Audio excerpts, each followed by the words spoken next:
La vie est formidable pour Ross Christensen, car son film préféré devient une réalité. Mon film préféré parmi tous est La vie est belle. J'adore ce film, mais j'aime aussi Chantons sous la pluie, Citizen Kane et Du silence et des ombres. Ah, et la liste est longue encore, car je suis un cinéphile. J'étais un gamin en Alberta et j'allais déjà au cinéma, 25 cents pour un film en matinée le samedi. Tous les samedis. Il y avait des bandes annonces, des fins de films laissés en suspens et des dessins animés avant le film. C'était génial. La passion de Ross pour le cinéma fait de lui la personne idéale pour diriger le collectif pour la sauvegarde du Iron Theatre, une salle de cinéma de 176 places située à Campbellford en Ontario. C'est son expérience dans le milieu des coopératives qui explique qu'il a été choisi pour présider le groupe. C'est surtout moi qui m'occupe des finances et je préside le conseil d'administration. Mais je travaille aussi dans le développement coopératif depuis presque 30 ans. Je connaissais donc l'initiative de développement coopératif. Nous avons décidé d'adopter le modèle coopératif parce que les membres étaient ainsi propriétaires du cinéma, que notre organisation fonctionnait sur le modèle démocratique et que la collectivité pouvait participer. Comme l'initiative de développement coopératif répondait à nos attentes, nous avons fait une demande sous le pic qui a été acceptée et nous avons pu bénéficier de l'aide d'un des meilleurs développeurs de coopératives. L'Initiative de développement coopératif, ou l'IDC, est un programme de 19,1 millions de dollars sur 4 ans qui aide les Canadiens à créer de nouvelles coopératives et à essayer des modèles coopératifs innovants. Cette initiative est offerte par le Secrétariat aux affaires rurales aux coopératives du gouvernement du Canada, en partenariat avec le Conseil canadien de la coopération et de la mutualité et l'Association des coopératives du Canada. L'IDC a permis de rendre le modèle coopératif plus accessible aux Canadiens en améliorant l'accès aux services consultatifs, en aidant les coopératives à rassembler les ressources dont elles ont besoin pour réussir et en faisant avancer la recherche et le développement des connaissances. Depuis sa création en 2003, l'IDC a soutenu plus de 1500 projets coopératifs et a aidé à créer plus de 200 nouvelles coopératives. Quand Ross mentionne le PIC, il fait référence au volet Projet innovateur de coopérative de l'IDC. Ce volet fournit du financement à des projets innovateurs qui utilisent le modèle coopératif pour répondre aux besoins des Canadiens. L'aide financière apportée au Iron Theatre s'élève à 20 000 $. Avec ce financement, le groupe a pu développer un plan d'affaires et recruter des membres. Nous savions que nous voulions créer un organisme communautaire sans but lucratif. Nous avons examiné toutes les possibilités. Organisme de bienfaisance, organisme sans but lucratif normal ou en coopérative. Nous avons finalement opté pour le modèle coopératif car le fait d'être membre apporte aux gens le sentiment que le cinéma leur appartient vraiment. C'est leur cinéma. Ils n'ont pas à compter sur quelqu'un d'autre pour tout faire à leur place. C'est leur groupe, leur milieu social, leur communauté qui feront en sorte que ça marche. Que les gens viendront au spectacle, apporteront leur appui. Nous voulons que tout un chacun vienne s'asseoir dans les fauteuils. C'est vraiment la clé. Les résultats de cette première rencontre ont été très bons. 140 personnes sont venues par une fois de soirée de novembre. 120 personnes sont devenues membres ce soir-là. Alors on peut dire que c'était faisable, non? Nous avons présenté les chiffres, nous avons présenté nos idées et ensuite nous leur avons dit « Si vous voulez que les choses se fassent, voici le formulaire d'adhésion et c'est 20 $ par personne. » Ils ont signé. Ça repose sur la participation de la communauté. Nous avons environ 450 membres maintenant. Les gens continuent à s'inscrire. Souvent en affaires, votre intuition vous dit qu'un objectif et vous vous dites « c'est ça qu'il faut atteindre ». J'ai le sentiment que si nous parvenons à atteindre 1000 membres, ce sera une entreprise durable. Martha Murphy est la directrice générale de la Société de développement communautaire Campbellford Seymour. La Fondation communautaire Campbellford Seymour a été créée il y a 10 ans. Il s'agit d'une fondation publique créée grâce à la vente de l'usine hydroélectrique de la ville.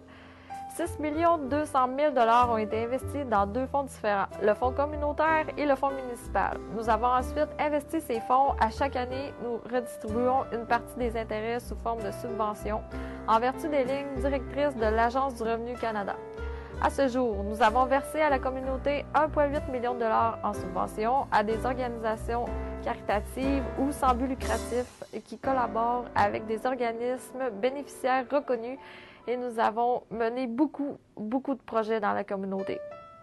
Ross a présenté au conseil d'administration de la Fondation une proposition qui s'est traduite par l'achat d'obligations pour un montant de 50 000 $ pour le cinéma. Nous avons utilisé la salle pour faire des conférences, plus récemment pour notre Assemblée générale annuelle. C'est vraiment une bonne chose.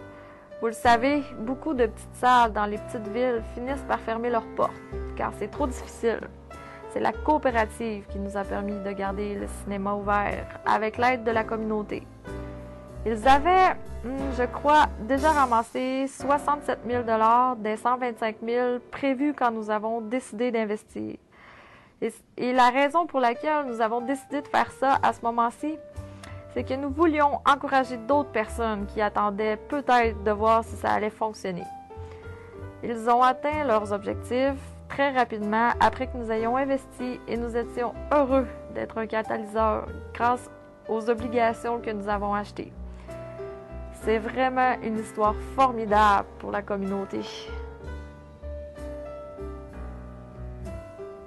Comme le cinéma existe depuis 69 ans, ce n'est pas surprenant que de nombreux résidents aient un lien affectif avec le lieu, y compris le maire Hector McMillan. Je connais très bien le Aaron Theatre. L'ancien propriétaire était un de mes bons amis.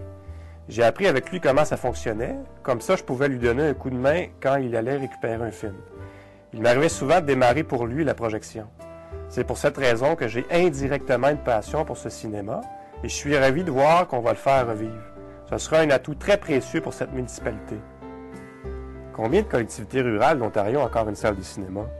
Et au Canada rural?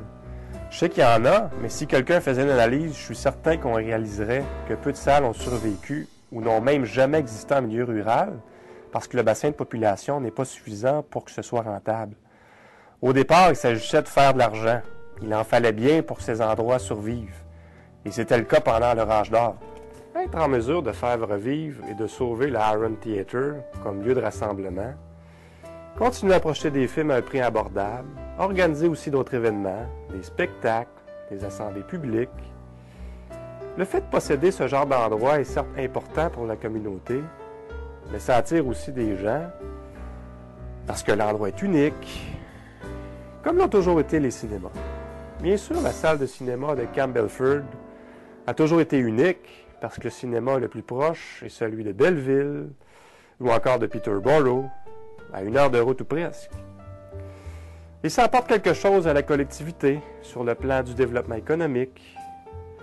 Non seulement ça aidera à conserver les entreprises dans le centre-ville, mais ça va aussi attirer des gens de l'extérieur. C'est génial d'être en mesure d'aller très bientôt de l'avant, en faisant revivre, en reconstituant des choses du passé, tout en regardant vers l'avenir.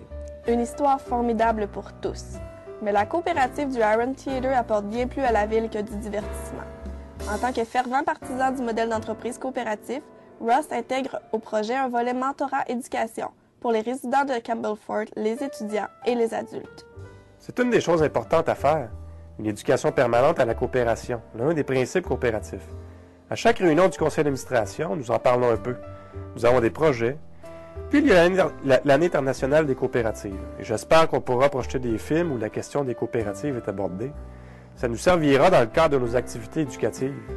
Nous allons inviter les écoles et leur expliquer ce que sont les coopératives, ce qu'elles apportent aux gens. Saviez-vous qu'environ 1 milliard de personnes dans le monde sont membres d'une coopérative? Les gens ne savent pas. C'est un peu comme le secret le mieux gardé de l'Ontario. Avec Ross à la barre, les choses vont bientôt changer. Que le spectacle commence!